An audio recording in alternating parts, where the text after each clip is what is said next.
138వ May Day జెండాని మన LB Nagar చౌరస్తాలో మన హైదరాబాద్ రంగారెడ్డి జిల్లాల నాయకురాలు విశ్వల్ పద్మని జెండా విషయంలో చేయాల్సిందిగా కోరుతా ఉన్నారు.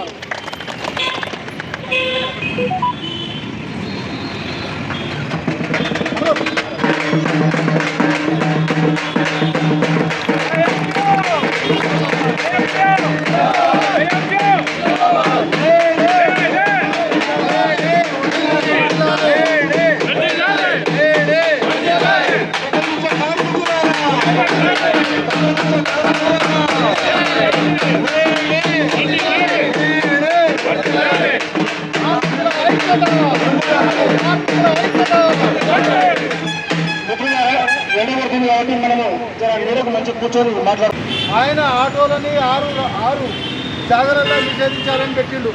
ఆ 6 జాగాలు ఏంటంటే మౌంజంజే మార్కెట్, కోటి, బంజారాయిల్స్, సికింద్రాబాద్ ప్యారడైజు, వీటిలల్లో ఈ టైంలలో అంటే ఆటోలు అక్కడ రాకూడదు అని నిషేధం పెట్టిండు. బాబు అట్ట రావద్దు, అవసరం అంటే నిన్న నిలబడతాం కానీ మా ఆటోలు మాత్రము ఎక్కడికి పోవని అప్పట్లోనే మనము సవాల్ చేసినాము. ఏం సవాల్ చేసినాము? ఆయన పొద్దున ఒక ఎస్ఐకి బుక్ ఇస్తే సాయంత్రం కల్లా బుక్ నింపుకొని పోవాలి. ఇలాంటివి చేసిన చంద్రబాబు ఆయన్ని మనము చెప్పినాం కూడా. అయ్యా ఈసారికి మాత్రము ఇక నీది బాయ్ బాయ్ రామ్ రామ్ అని గద్దె దించిపించడము. గద్దె దించిపించేసి మన సమస్యలు ఏం కాడికి ఉన్నా కానీ ముందుకెళ్ళిపోయేటట్టుగానే ఉన్నాయి. ఎక్కడ కూడా ఆటోలు హైదరాబాద్లో తిరగకుండా నిషేధం అనేది బంద్ చేయించేసినాం. దాని తర్వాత వైఎస్ రాజశేఖర గారికి ఆయన కూడా మన సమస్యల మీద పరిష్కారం చేస్తున్నాడు. పరిష్కారం గురించి మాట్లాడిండు. పరిష్కారాలు చేస్తాము చూస్తాము అని చెప్పారు. కానీ ఏ పరిష్కారాలు కాలేదు. ఆయన మాత్రము కాండ్రాన్ లోకానికి వెళ్ళిపోయింది. ఆయన తర్వాత మనము మన తెలంగాణ ఉద్యమం గురించి తెలంగాణ కావాలని మన తెలంగాణ రాష్ట్రం కోసము ప్రాణాలు అర్పించిన ఈడనే శ్రీకాంతాచారి ఆయన ప్రాణాలు అర్పించి ఆయన ఒక ఉద్యమానికి స్ఫూర్తినిచ్చిండు. మనం కూడా ఆటో డ్రైవర్లుగా ఆటోలకు జెండాలు కట్టుకొని మనము ఉద్యమం గురించి పరుగులెత్తినము. మనం తెచ్చుకున్న తర్వాత అప్పుడు కానీ ఇప్పుడు కానీ ఎప్పుడు కానీ ఐఎఫ్టీ యూనియన్ ఒకటే చెప్పింది. ఏం చెప్పింది అంటే మన కష్టం మనం చేసుకుంటూనే, మన బతుకు మనం బతుకుంటూనే వేరే వాళ్ళకి చేస్తాము. మీదేమన్నా ఉంటే మీ సమస్యలు ఏదైనా ఉంటే యూనియన్ దగ్గరికి వస్తే యూనియన్ సాల్వ్ చేస్తుంది. ఏం సాల్వ్ చేస్తాయంటే బండి ఫిట్నెస్ అయిపోయింది. బండి ఫిట్నెస్ అయిపోతే బ్రోకర్కి ఇస్తే 2000 రూపాయలు తీసుకుంటాడు. అదే మన దగ్గరకు వస్తే గదే ఛాలెంజ్ కట్టిస్తాము. గదే బండి తీసుకొని నువ్వు వాడు తీసుకోవాలి కాబట్టి 1000 రూపాయలు అయిపోతుంది.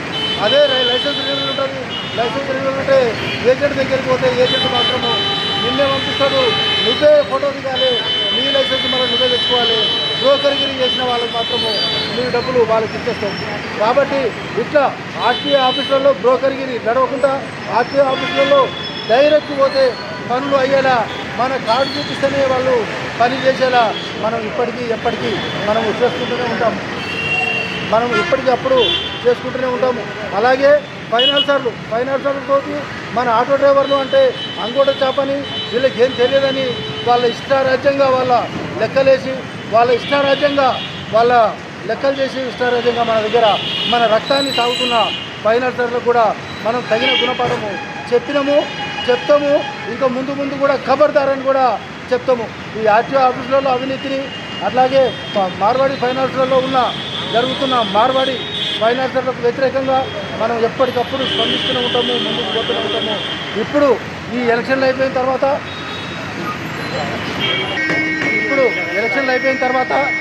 ఈ మనము కాంగ్రెస్ గవర్నమెంట్ రాకముందుకు రేవంత్ రెడ్డి మన గాంధీ భవన్లో పిలిచి మనతో చర్చలు జరిగినప్పుడు మనము దానిలో ఆ మనీ ఫెస్టివల్లో మనం పెట్టడం జరిగింది. ఒకటి సంక్షేమ బోర్డు ఆంధ్రాలో 10,000 రూపాయలు ఇస్తున్నాడు, కానీ తెలంగాణలో మాత్రము 12,000 రూపాయలు ఇవ్వాలని పెట్టడము. ఈ రెండు మాత్రం ఇమ్మీడియట్లీ నేను అధికారంలోకి రాగానే అమలు చేస్తానని చెప్పిండు. ఆ అమలు ఎంతవరకు వచ్చింది, ఏమైంది అనేది ఎలక్షన్లు అయిపోగానే మనము పోవాలి, దాని గురించి మాట్లాడాలి, దాన్ని అమలు అయ్యేటట్టు చూసుకోవాలి. ఒకవేళ ఆయన 12,000 రూపాయలు సంవత్సరానికి ఇస్తానంటే ఆ పద్ధతి ప్రకారము లైసెన్స్ ఉంటేనే ఇస్తాడు. ఇప్పుడు మన దగ్గర ఒకవేళ లైసెన్సులు లేకపోతే లైసెన్సులు రెన్యువల్ చేసుకోవాలి. ఒకవేళ మొత్తమే లైసెన్సులు లేకపోతే యూనియన్ తరఫున లైసెన్సులు గవర్నమెంట్ ఫీజు కట్టుకుంటే లైసెన్సులు ఇప్పిస్తాం. అలాగే బండ్ల ఫిట్నెస్లు కానీ ఇంకే ఏమున్నా సరే ట్రాన్స్పోర్ట్ డిపార్ట్మెంట్కి సంబంధించింది మనకున్నది ట్రాన్స్పోర్ట్ డిపార్ట్మెంట్ తోటే లింకులు ఎక్కువ ఉంటాయి కాబట్టి వీటన్నిటిని కూడా మన యూనియన్తో చేసుకుంటాము. ఛానళ్ళు కట్టుకుంటూ చాలు దాంతోనే చేస్తాము. మీరు మీ వెంబడొచ్చిన ఏ లీడర్ కానీ ఒక్క రూపాయి ఇవ్వద్దు, ఒక ఛాయ్ కూడా తాపియద్దు, వాళ్ళ పని వాళ్ళు చేసుకుంటారు, మీ పని మీరు చేసుకుంటారు అని తెలియజేస్తూ ఇప్పటిదాకా ఓపికతో కూర్చున్న ఎల్బీనగర్ ఆటో డ్రైవర్లందరికీ కూడా పేరు పేరున ధన్యవాదాలు తెలియజేస్తున్నాను. ఇప్పుడు ఇంకా ఎవరైనా